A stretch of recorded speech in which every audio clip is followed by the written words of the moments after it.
Welcome to the Cyber Physical Systems at Rutgers University. In this video, we are going to demonstrate our solution for sensor-based autonomic monitoring of data centers.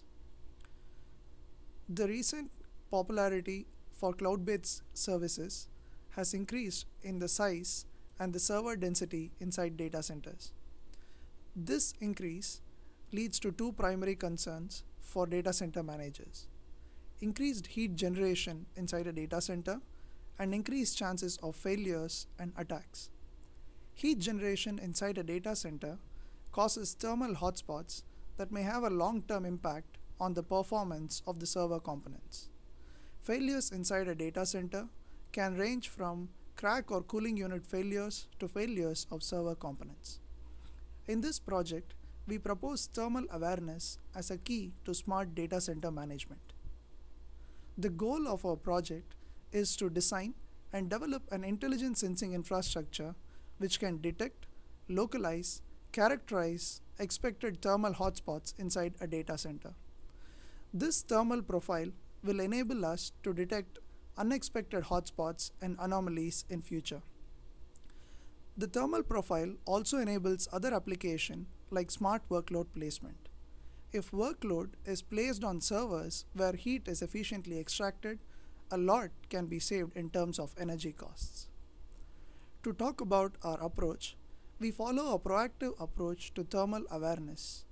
As heat cannot be measured directly, we start from temperature, use models to estimate heat, and then predict the temperature difference and react proactively to anomalous situations. This diagram gives a conceptual view of our multi-tier sensing infrastructure. As you can see, apart from the internal sensors on the server that keep track of the CPU temperature, we have external temperature and humidity sensors, airflow meters, and thermal cameras. Using this sensing infrastructure, we will be able to predict the heat imbalance inside the data center, which is the difference between the heat generated by the servers and the heat extracted by the crack unit. Data from scalar sensors is easy to understand and work with, while data from multimedia sensors such as thermal cameras need processing.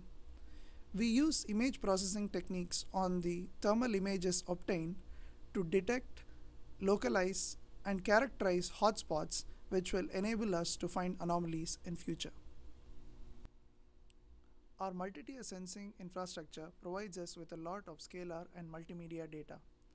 We store all this data in remote databases and also visualize them for better analysis. We have also developed a web interface to which data center managers or machine room managers can securely log on and remotely access what is going on. As you can see, our experiment setup in our Cyber Physical Systems lab has a rack of 13 servers. We have a fan at the back of this rack of 13 servers, and we have attached 26 external sensor nodes to it. They are numbered 1 to 26. To get more details about the sensor values on each of these sensor nodes, you can click on one of the nodes. Here you can see that we maintain hourly, daily, and weekly logs of sensor values recorded by this particular sensor node. To get information at a different granularity and from other sensors, you can play with these drop-down boxes. Now let's take a look at the thermal picture obtained by our thermal cameras. The first two pictures shows the actual image given by the thermal cameras. We haven't done any image processing on them. The second set of pictures has been colored for better contrast to identify the thermal hotspots. The third picture shows our image processing algorithm running on top of these thermal images. Our image processing algorithm identifies hotspots and extracts features such as its location, size, and intensity. We also have a statistics page that gives us an idea about the temporal and spatial distribution of sensor data. We have divided our rack of 13 servers into 6 regions, and you can see that we maintain logs of average values of sensor readings in these 6 regions. Again, information at a different granularity and from different sensors can be obtained by navigating through these drop-down boxes. Now, let's move on to a demonstration which illustrates through 3 simple examples how thermal profiling can be used for smart workload placement in a data center. Let me first recap our experiment setup available at the Cyber Physical Systems lab at Rutgers University. We have a rack of 13 servers with a fan at the back to facilitate airflow. The fan runs at 2 speeds, low and high, consuming 120 watts at low speed and 220 watts at high speed. Assume we have 5 workloads to run, and each workload requires the capacity of 1 full server. Example 1 shows what happens when we follow a dumb workload placement strategy. Assume that the workloads are run in the bottom 5 servers with the fan running at low speed. You can see that the temperature of these servers increases from 25 degrees Celsius to 30 degrees Celsius. The size and intensity of this hotspot is so high that it will affect the performance of these servers in the long run. The actual process took 55 minutes, but for this demonstration, we have fast-forwarded the content so that you can observe the phenomenon quickly. Now, let's move on to example 2. Assume the data center manager saw this hotspot and he wanted to offset it by increasing the fan speed.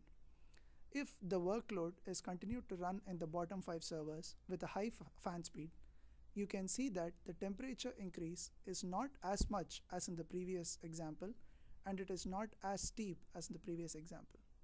Even though the size and the intensity of the hotspot has been reduced, the data center manager has spent more in terms of energy costs by running the fan at a higher speed. Now, let's move on to example 3. Example 3 clearly shows how thermal profiling can help save energy costs inside a data center. By extracting a thermal signature from our multi-tier sensing infrastructure, we can clearly understand that the heat extraction from the top of this rack of servers is much better compared to the bottom of this rack of servers. If we place the workload at the top of the rack on alternate servers with the fan running at low speed, you can see that the temperature increase is not even as high as in the previous example. The size and the intensity of the hotspots created are way smaller than it was in example 2. Through these examples, we have clearly demonstrated how a multi-tier sensing infrastructure can be used for smarter data center management. Going forward, our aim is to make this whole process autonomic with minimal human intervention. Thank you for watching this video.